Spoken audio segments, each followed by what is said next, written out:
Hi, I'm Mary, a librarian turned book reviewer with a focus on stories written for kids, tweens, and teens. Today, I get to share with you this book called The Blameless. It's book one of the series written by E.S. Christison. This is the story of a princess named Brianna who lives with her parents and her brother, and when one fateful night changes everything, learns some secrets about herself that change the course of her future.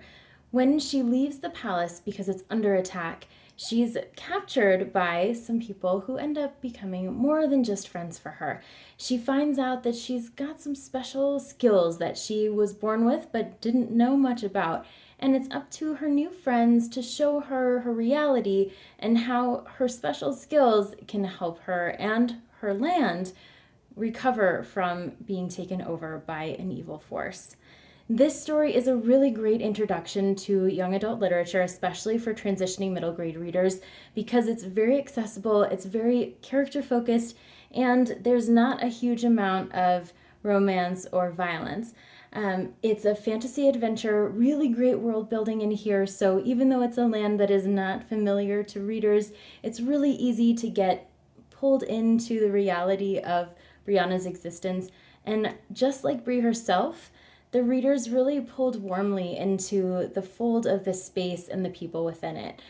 As she goes through the story, there's a lot of character development, so each character has its own personality, and you can really figure out exactly why they're part of the story. Each one has a skill that I think is probably going to come into play later on in the series as well, and that's really fun to see. So there's some intergenerational relationships here. There's a lot of uncle relationships, sibling kind of relationships, friend relationships, and that's a really sweet component of this story. Now, it's not just about those relationships, though. There are some intense scenes, especially as Brianna is captured and as she is trying to make her escape.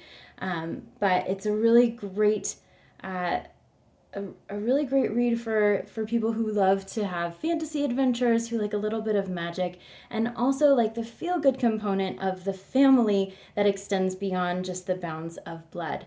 So if this sounds like a great fit for you, I really hope you look for book one at your favorite bookstore and dive into the rest of the series as well.